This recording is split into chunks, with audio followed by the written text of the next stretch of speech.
बिस्मिल्लाहिर्रहमानिर्रहीम। अस्सलाम वालेकुम। आप देख रहे हैं हालात। मैं हूं सईद चौधरी। आज पूरा दिन तीन मौजू जो हैं वो सोशल मीडिया पे, दूसरे मीडिया पे, अवाम में ज़ेर बहस रहे हैं। एक तो फॉरेन फंडिंग केस पीटीआई, जिसमें वो लगता है कि फंस गई है और आगे क्या होगा।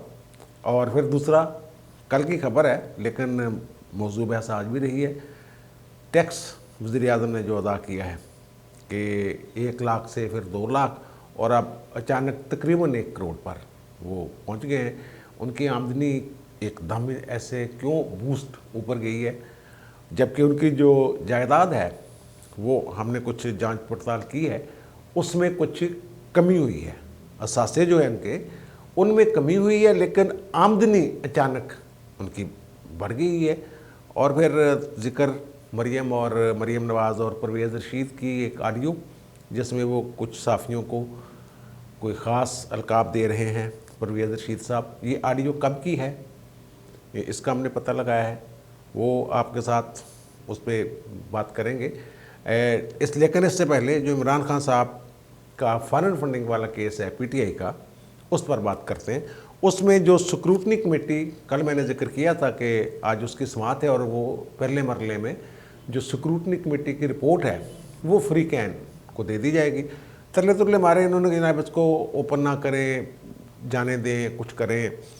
तो वो जनाब कोई 225 सफ़ात पर मुश्तमिल रिपोर्ट है। उन्होंने अपना नतीजा भी उसमें निकाला हुआ है थोड़ा बहुत। तो पता ये चला कि जनाब 53 अकाउंट्स जो हैं ये इन्होंने खुफिया रखे, बताए नहीं। 12 बताए और 53 जो हैं वो उन्होंने क्या कर लिए थे। और फिर इसमें कुछ जो गैर मुल्की अकाउंट्स हैं उनमें पीटीआई के, उनकी इन्होंने तफसीलात भी फराहम नहीं, मतलब न्यूजीलैंड और कनाडा में जो इनके अकाउंट्स हैं उन तक रसाई नहीं दी गई इलेक्शन कमीशन को। वहाँ पता ही नहीं कि कितने अकाउंट आए, कितने गए और पैसे आए और कितने पैसे गए। अब जो इसमें ख़तरनाक चीज़ है, ख़तरनाक चीज़ ये जो उसमें हिसाब किताब में गड़बड़ जो है वो कोई इतना बड़ा मामला नहीं होता। वो मैंने अर्ज़ किया था कल भी कि हिसाब किताब में गड़बड़ होगी, कुछ रसीदें नहीं हैं, उनका नकद हमें इतनी डोनेशन मिली थी जो हमने पार्टी फंड में फलां अकाउंट में जमा करवा दिए। जैसे नून लीग के हवाले से कहा जा रहा है कि 30-32 करोड़ रुपए वो कहते हैं हमें नकद मिले थे, वो बैंक अकाउंट में नहीं गए थे। तो इस तरह उन्होंने अपने उनको नकद कैश में ज़ाहिर किया हुआ होगा। तो इस पर भी बड़ा ववेला है, 7-8 साल पुराना ये मुकदमा है। तो अब जो स्क्रूटनी कमेटी की रिपोर्ट है वो ये कहती है कि जो इन्होंने फंड्स इकट्ठे किए उनमें 1414 पाकिस्तानी, यानी 1414 पाकिस्तानी कंपनियां जो हैं, फर्में उनके, और 47 गैर मुल्की कंपनियां जिन्होंने पार्टी फंड में पैसे दिए हुए हैं। और फिर 119 मुमकिन कंपनियाँ, कुछ ऐसे हैं कि वो कंपनियां हो सकती हैं लेकिन जैसे किसी फ़र्द ने, उनके हेड ने दे दिए, कंपनी के सरबराह ने, सीईओ ने, तो लेकिन वो हो सकता है कंपनी की तरफ से दिए गए हों। यानी ऐसी रकम जो खुसूसी मकासद के लिए कोई शख्स देता है कि मैं इससे खुसूसी फ़ायद हासिल करूँगा, वो इलीगल है। ये तयशुदा बात है। कल मैंने तैयारे वाली बात की थी ना, कि जो तैयारा इस्तेमाल करते फिरते रहे हैं ये गैर मुल्की दौरे के लिए मलिक रियाज साहब का, तो वो, और फिर जहांगीर तरीन वाला, वो भी इसमें रिश्वत के ज़ुमरा में आता है कि जनाब आप उनके तैयारे क्यों इस्तेमाल कर रहे हैं। और दोस्तों के ज़रिए ख़र्चा बैरूनी दौरों का, ये भी कहते हैं कि इलीगल है। अब इसमें फंसे ये कहाँ पे हैं? फंसे ये वहाँ पे हैं कि जो इलेक्शन एक्ट है, वो मैंने कल भी जिक्र किया था, उसका सेक्शन जो 204 है, वो ये कहता है कि डायरेक्ट या इनडायरेक्ट किसी गैर मुल्की हुकूमत, मल्टीनेशनल कंपनी, किसी कंपनी से ये पैसे नहीं ले सकते कोई भी पार्टी। ये इलीगल है और ये एक तरह से जुर्म है। और हमारे जो आइन और कवानीन हैं इस हवाले से वो बड़े वाज़ेह हैं कि पार्टी जो है वो रिश्वत के तौर पे कोई रकम वसूल ना करे। ये टिकट शिकट जब देते हैं तब भी पार्टी फंडिंग के नाम पे माल चाल काफ़ी कमाते हैं। और इन्होंने तो ज़्यादातर 2008, 2013 जो उनकी जमा तफरीक करें तो तब बड़े पैसे इन्होंने वो इकट्ठे किए। तो फिर ये इस पार्टी पे लग सकती है बंदिश, पाबंदी लग सकती है। ये अगर इतना बड़ा कह लें आप कानून की खिलाफ वर्जी का मामला सामने आता है फिर वो पार्टी पे, उस जमात पे पाबंदी लग सकती है, वो रेफरेंस बना के भेजेंगे। और आइन के तहत जो हुकूमत है वो पाबंद है इलेक्शन कमीशन की बात मानने की और उसका हुक्म मानने की, और फिर वो रेफरेंस सुप्रीम कोर्ट में जाएगा, वहाँ फिर वो उसका ट्रायल होगा, वो देखेंगे जनाब पाबंदी लगनी चाहिए या नहीं। ये लेकिन ज़्यादा जो पीटीआई के मुखालफिन हैं उनको ज़्यादा खुश होने की ज़रूरत मैं समझता हूँ नहीं है। ये पहला केस है अपनी नौइयत का। अब तो नून लीग और पीपल्स पार्टी का मामला भी, उनके फंडिंग वाला मामला भी, वो मैंने देखा उनके फॉरेन फंडिंग वाला, ममनुआ फंडिंग वाला नहीं है, वो हिसाब में कोई गड़बड़ का मामला है कि जनाब जिन्होंने अपने अकाउंट्स पाए ये बताया नहीं और नहीं बताया।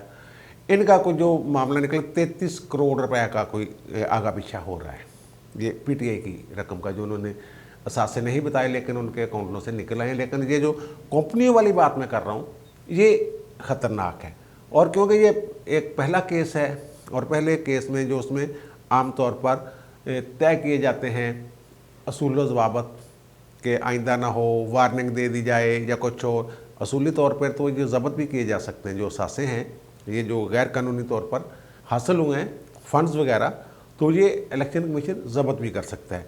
लेकिन इससे भी जो ख़तरनाक बात है वो ये है कि इमरान खान साहब नहल हो सकते हैं, सादक और अमीन नहीं रहते। एफिडेविट वाला मामला 62(1)(f, तो ये फॉरेन फंड वाला केस इनके गले में फंस गया है। ये अगर मेरिट पे केस आगे बढ़ता है तो इनकी मुश्किलात में इजाफा होगा। लेकिन क्योंकि जैसा कि मैंने अर्ज़ किया कि ये अपनी नौइयत का पहला केस है जो इलेक्शन कमीशन ने टेकअप किया है, तो इसमें नरमी की गुंजाइश काफ़ी होती है। आम तौर पर जो मैंने देखा है कि जो अपनी नौइयत का जो पहला इस तरह का केस आता है तशरीह के मामले का और कार्रवाई के मामले का, उसमें थोड़ा सा लीनियट व्यू लिया जाता है। अब ये मामला ये है कि ये क्या करते हैं, कैसे इसको हैंडल करते हैं, क्या तौजीहात पेश करते हैं कि जनाब ये हो गया हमारे, इनका मेरा ख्याल ये है कि इनका जो पॉइंट होगा वो यही होगा कि जनाब डुअल नेशनल जो हैं, जो पाकिस्तान से बाहर रहते हैं, वो हमें फंडिंग करते हैं, वो हमारे बहुत बड़े वोटर हैं, तो वो तो गैर मुल्की नहीं है, वो तो पाकिस्तान के नेशनल भी हैं। बहरहाल ये मामला फंस गया है। अब उन्होंने कुछ टाइम ले लिया है, तो आइंदा पेशी पे फिर इस पर बाकायदा कार्रवाई जो है वो शुरू होगी। अब है इमरान खान साहब। इमरान खान साहब ने जो 2017 में टैक्स दिए हैं 1,03,763 रुपये दिया था, और 2018 में उन्होंने दिया 2,82,449 रुपये, और अब अचानक 1000 गुना तकरीबन ये बढ़ गया, 100 गुना बढ़ गया, 100 गुना बढ़ गया, 1000% बढ़ गया। ये 2019 में जो अब उन्होंने डायरेक्टरी जारी की है, टैक्स डायरेक्टरी, तो उसके मुताबिक उन्होंने जनाब 98,54,959 रुपये अब इन्होंने अदा किए। अब देख लेते हैं इनकी आमदनी कितनी है, कितनी बड़ी है, क्या हो गया है, क्या नहीं हो गया। पहले तो देखते हैं कि खान साहब की तनख्वाह है कितनी। माजी में बड़ा रौला पड़ा था कि जनाब 3 फर्द ने कहना 2 लाख से गुजारा नहीं होता, याद है ना, 2 साल पहले कि मेरी तनख्वाह बड़ी कम है, बढ़ाई जाए। और फिर ये अफवाह फैली कि शायद इन्होंने 2 लाख से 24 लाख करवा ली है, फिर ये भी अफवाह आई कि 8 लाख करवाने वाले हैं, इस तरह की बात। लेकिन जो बजट दस्तावेज़ात हैं 2021 की, उनको हमने चेक किया है, तो इनकी सालाना जो इनके लिए तनख्वाह की मद में पैसे रखे गए हैं वो हैं 24,41,000 रुपये, यानी तकरीबन 2,03,000 रुपये महाना इनकी इनकम है तनख्वाह से। और फिर 18 करोड़ रुपए और 40 लाख रुपए दफ्तरी अखराजात वगैरह, वो तनख्वाह तो ज़्यादा नहीं, उधरों भी कोई पता नहीं कि कितना हिसाब किताब होता होगा, बहरहाल हिसाब किताब तो होता ही होगा ना कोई उसका भी। तो ये है जनाब इनकी टोटल। और इस पे कानून के तहत जो सैलरी होती है, तनख्वाह होती है, वो पहले टैक्स काट लिया जाता है, फिर उस बंदे के अकाउंट में जो तनख्वाह है वो जाती है। वैसे तो जो दूसरे हैं लोग, नून लीग वाले हैं, शहबाज शरीफ, जरदारी साहब, उनका भी जो टैक्स है वो बता दिया।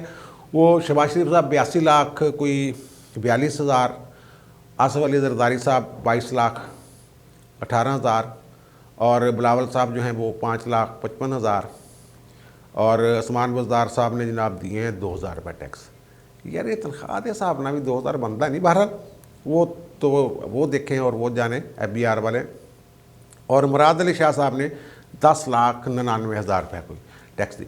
अच्छा, इनके टैक्सों में बुज़दार साहब को छोड़ दें, बाकी लोगों के टैक्सों में कोई ज़्यादा वो कह लें अब हाँ माजी की निस्बत कोई गड़बड़ नहीं है, जितना भी आगे पीछे थोड़ा बहुत फ़र्क है उनका, तो वो उस पर कुछ लोगों को ज़्यादा हैरानी नहीं है। हैरानी है खान साहब पे। खान साहब के ना 2018 में जो असासे थी कुल उनकी जो मालियत थी इनके गोशवारों के मुताबिक वो 10,82,36,000 रुपये थी, लेकिन 2020 में उनकी कुल मालियत जो है वो कम हुई है, वो हो गई 8,06,00,000 रुपये।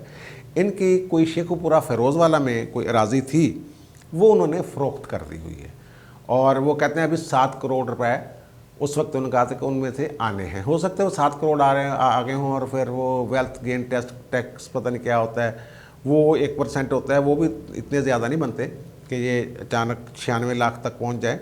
और फिर इनके जो जायदादें हैं वो ये है कि जनाब 10 गैर मनकूला जायदादें वज़ीर आज़म के पास। ज़मान पार्क में 7 कनाल का घर है इनका, वो कहते जी विरासत में मिला, और उसकी तमीर पे इन्होंने 4,53,00,000 रुपये अखराजात आए। वो कैसे पूरे किए वो बता देंगे जनाब, वो जो मैंने 7 करोड़ की ज़मीन बेची थी वो यहाँ लगा दे। और बनी गाला में इनके अपने कहने के मुताबिक 300 कनाल का घर है जो बतौर तोहफ़ा मिला, और घर की इजाफी तमीर पर 1,14,00,000 रुपये खर्चा है। और इनके पास मोहरा नूर में 50 लाख रुपये मालियत का 6 कनाल का एक प्लाट है, और मियाँ वाली बक्कर शेखुपुरा जो मैंने जिक्र किया फ़िरोज़ वाला, और खानेवाल में 5 मुख्तलिफ कतात हैं अराज़ी के, और ये 6 सवा 6 मुरब्बे ज़मीन ये बनती है। 6 को आप ज़रूर दे लें 25 से, इतने एकड़ वो इनकी जो है वो जायदाद वो है। लेकिन वो या तो ये करते रहे हैं कि हाँ इनके जो अकाउंट्स हैं ना वो भी कोई फ़ॉरेन करेंसी अकाउंट्स हैं, इन्होंने वो 18-19 में इनके पास थे 3 लाख जो फ़ॉरेन करेंसी अकाउंट है जिनमें डॉलर शालर पड़े हुए हैं, उनमें 3,31,230 डॉलर्स और 2,67,000 पाउंड्स वो वहाँ मौजूद थे। और फिर वो अब सुना है वो कुछ कम हो गए हैं, और वो 3,28,760 डॉलर अब वो कहते हैं कि जनाब रह गए। उनमें से खर्चा ये इन्होंने कहा कि मैंने इन्वेस्टमेंट के लिए ये लगाया हुआ है। अगर 3,61,000 और वगैरह हम अगर ये इन्वेस्टमेंट पे लगाया हुआ तो इस पे जो आमदनी है, बैंकों में इन्वेस्टमेंट के लिए भी तो पैसे लगाते हैं ना यार, तो उसमें जो सूद जो मिलता होगा इनको उसको भी आमदनी अगर आप समझ लें तो फिर वो उस पर भी टैक्स जमा कर लें, वो कितना बनता है। और फिर जनाब इनके पास जो है 1 करोड़ रुपए जो है, हाँ इन्होंने शायर दस्तूर पर 2 अपार्टमेंट्स लिए हुए हैं 1,19,00,000 रुपये में दे रखे हैं, उनके अदा कर दिए, ये इनके अपने गोशवारे कह रहे हैं। और खान साहब के पास कैश था 2020 के राउंड अबाउट 1,99,00,000 रुपये, और 2 लाख रुपए मालियत की 4 बकरियां भी हैं इनके पास। बकरियां तो बड़ा देखो ना, बकरियां भी है 4 बकरियां, 50,000 की एक बकरी है। और एक बैंक अकाउंट में इनके पड़े हैं जनाब 5,66,00,000 रुपये। टैक्स ये दे रहे थे 1 लाख रुपए और 2 लाख रुपए, और अकाउंट्स में जो पड़े हुए हैं वो करोड़ों रुपए हैं। अब देखें ना, वो मैंने जैसे कर्ज किया कि 5,66,00,000 रुपए इनके पाकिस्तानी एक अकाउंट में पड़े हुए हैं, और 3,28,760 या इतने जो डॉलर शालर हैं वो अकाउंट हैं। तो इनके फिर आमदनी पैसे कहाँ से आते थे? टैक्स चोरी करते होंगे। इन्होंने खुद कहा है कि जनाब टैक्स चोरी करना एक फ़न है, जो डोनाल्ड ट्रंप साहब ने कहा था। और इन्होंने भी ये कहा था जब इनका पनामा में नाम आया तो इन्होंने कहा मैंने टैक्स बचाने के लिए वो हरकत की हुई थी कि जनाब उसको मैंने वो वहाँ ऑफशोर कंपनी बनाई थी। तो ज़ाहिर है फिर ज़रिए आमदनी जो है वो बहुत सारी इस्तिस्ना होता है टैक्सों से, उसको इनकम टैक्स से और एक ख़ास हद तक। लेकिन इनकी जो 6.2 मुरब्बे ज़मीन है तो वो जनाब इनको वो टैक्स से इस्तिस्ना नहीं है, लेकिन वो भी 98 लाख तक पहुंचता हुआ मुझे नज़र नहीं आ रहा। अब देखें, जो हम सेल्फ असेसमेंट करते हैं ना, अपनी रिटर्न देते हैं, उसको आम तौर पर कुछ परसेंट 10% या कुछ वो इनकम टैक्स डिपार्टमेंट या FBR उसका ये काम होता है कि उनकी उनको री ऑडिट करते हैं, उनका ऑडिट करते हैं। वो आपसे वो पूछ सकते हैं। एक रायत होती है कि आमतौर पर नज़रअंदाज 100% नहीं चेक करते, वो 100% जो रिटर्न्स होती हैं उनको नहीं खोलते, यानी उन पे वो नहीं जाते ऑडिट करने, लेकिन उनमें से 10% को वो ऑडिट कर लेते हैं। मुख्तलिफ एतवार में मुख्तलिफ कवानीन रहे हैं। अब खान साहब का मेरा ख्याल है ये ज़रूरी है कि 5 साल तक तो कहते हैं ना, हो सकता है ना माजी पीछे जाएं तो 5 साल तक के जो टैक्स रिटर्न वगैरह उनका ऑडिट हो सकता है। तो मेरा ख्याल है खान साहब का अगर वो ऑडिट करते हैं या खाता खोल लेते हैं तो मेरे ख्याल है कि ये FBR के लिए अच्छी बात होगी, उसकी साख में इजाफा होगा। अगर खान साहब का वो मामला जो है वो खोल लेते हैं, वो हो सकता है बताएं जनाब ये 98 लाख होगी, ये तनख्वाह की मद में इतने हैं, असासे आपके इतने करोड़ कम हो गए हुए हैं, ज़मीन आपने बेच दी हुई है 7 करोड़ की। तो ये अचानक, ये मेरा ख्याल है खान साहब ये चाहते होंगे कि ज़ाहिर है अब इसके बाद अगर वो जमा करवाते हैं अपनी टैक्स रिटर्न वगैरह या जो भी, तो फिर वो दब दुब जाता है मामला, आइंदा के लिए अपनी वो रास्ता हमवार हो जाता है।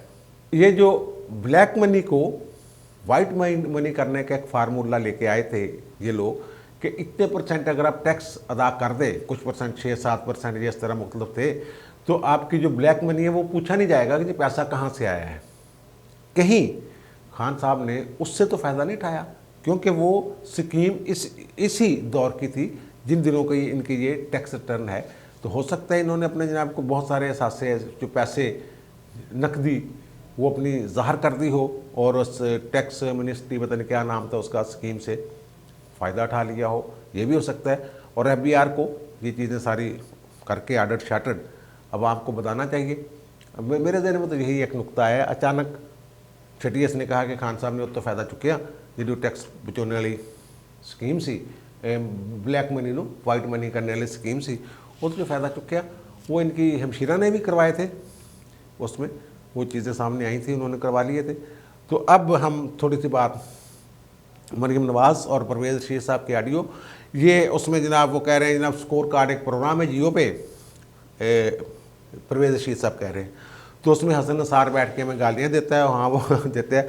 वो मरीम कहती हैं अब अरशाद भट्टी भी आ गया है और दोनों मिलके वो करते हैं। और मज़हर अब्बास साहब उनका टिलक भी हमारे ख़िलाफ़ है, ये कह रहे हैं परवेज़ रशीद साहब, और वो हमारा थोड़ा थोड़ा मजाक भी उड़ाता है। और कोई बंदा उस प्रोग्राम में नहीं है जो हमारा स्पोक्स पर्सन हो। स्पोक्स पर्सन तो अपने प्रोग्राम के में किसी प्रोग्राम से रखवा सकते हो सर, माफ़ी चाहना। और सत्तार बाबर साहब जो अब जज हो गए होंगे हाई कोर्ट के, तो वो इंडिपेंडेंट है वो कहते हैं। और वो मरीम कहती हैं कि वो भी हमारे हक़ में नहीं है। वो कह हफीज़ुल्लाह नियाज़ी साहब का जिक्र होता है वहाँ के, नियाज़ी हमारा नुक्ता नज़र तो पेश नहीं करता, लेकिन जैसे वो हमें गालियाँ देते हैं ऐसे ही हफीज़ुल्लाह नियाज़ी जो हैं वो इमरान खान के बारे में उनका वही लबो लहजा होता है। तो अब उनको निकाल दिया है उन्होंने प्रोग्राम से और उनका कॉलम भी बंद कर दिया है। और उन्होंने कहा इमरान खान के ऊपर जो चेक था वो ख़त्म कर दिया है। और यहाँ वो कहते हैं हमारे ऊपर भौंकने वाले कुत्ते बिठा दिए। ये बात परवेज़ रशीद साहब के मुंह से है। और फिर मरीम बताती हैं उन्हें कि जो बास्केट्स अब्बा जी लाए थे वाला साहब आज़रबाईजान से, वो एक नुसरत जवेद साहब को दे देना, एक राना जवाद साहब को दे देना। तो ये आज़रबाईजान के जो उन्होंने जिक्र किया है, ये 2016 में नवाज शरीफ ने दौरा आज़रबाईजान का किया था। और वहाँ से फिर कोई ज़ाहिर है कोई फल फ्रूट कुछ चीज़ें आई होंगी, बास्केट जो भी वहाँ से थाइफ वगैरह आए होंगे वो तकसीम किए। इसका मतलब ये है कि ये जिस ऑडियो की जिस दौर की ऑडियो है वो 2016 के राउंड 2016 है। और वहाँ उन्हीं दिनों में उनको हटा दिया गया था ज़ियाउल्लाह नियाज़ी साहब को कि वो हफीज़ुल्लाह नियाज़ी साहब को कि आप वो प्रोग्राम से, बहुत सारे प्रोग्राम्स में ऐसे लोग हटाए गए थे। दुनिया टीवी में भी एक सीनियर साफ़ी थे, उन पर पाबंदी लग गई थी मुजीबर रहमान शामी साहब पे। तो तासर ये दिया गया कि जनाब वहाँ इस्टेब्लिशमेंट या पिंडी ने ये कहा है, तो पिंडी वालों ने पैगाम भेजा बाकायदा मुजीबर रहमान शामी साहब को कि मेरे नॉलेज में है ये कि हम इसमें नहीं, हमारा इसमें हाथ नहीं है। और फिर वो जो DGI SPR थे उनका भी हाथ नहीं था। बहरहाल फिर वो उनके प्रोग्राम बहाल हो गए थे, नियाज़ी साहब भी बाद में आ गए थे। तो वहाँ मरीम ये कहते हैं पहले पूछूँ उनसे ज़ियाउल्लाह ने अपना हफीज़ुल्लाह नियाज़ी साहब से कि वो हुआ क्या है, अंदर की खबर तो लूँ। वो कहते हैं आप उनसे बात करें, मीर शकील रहमान से, परवेज़ रशीद साहब कह रहे हैं, और उनसे पूछें कि जनाब ये क्यों, ये तो वन साइडेड एक तरह से प्रोग्राम हो गया। ये जो चीज़ है ना, ये वाक़तन ऐसा होता है। हम तो अखबारात में और जहाँ भी सहाफ़ती काम करते रहे हैं, वहाँ जो भी बंदा प्रेस रिलीज़ वगैरह या कोई बयान ये वो या प्रेस कॉन्फ्रेंस, तो वो कहता है यार ज़रा नुमाया ला देना। DGPR PID वहाँ से बाकायदा रात को अखबारात में वो तरले मारे जाते हैं, हुक्म दिया जाता है, धौंस धांधली होती है कि जनाब इश्तिहार थानू नहीं देंगे असी, तो बुज़दार साहब की सुपर लीड लगा दें, 4 कालम फ्रंट में लगा दें, इस तरह की एडवाइसेस। वो अखबारात माने या ना माने ये अलग बात है। इसमें मेरा ख्याल है को कन्वर्सेशन है 2 लोगों की। वो हम भी बैठे हों, अगर हम हमारे पंजाब में तो ये कल्चर है कि जब तक 5-7 गालियाँ ना दे लें एक दूसरे को, तो वो गुफ्तगू आगे नहीं बढ़ती ये। लेकिन जो परवेज़ रशीद साहब ने कहा है, परवेज़ रशीद साहब तो बड़े सुलझे हुए आदमी हैं, और वो भौंकने वाले कुत्ते ये वो इस तरह की जो बात की है, ये नामनासिब से भी नीचे की बात है। नामनासिब बात तो चलो होती है, मैं कहता हूँ ये घटिया बात है। उनको कहते हैं जनाब हमारे ख़िलाफ़ जो है वो एक तरफा प्रोग्राम चल रहा है, तो आप बात करें कि जनाब प्रोग्राम अगर आप गैर जानबदारी का दावा करते हैं तो फिर वहाँ तासर भी आना चाहिए गैर जानबदारी का।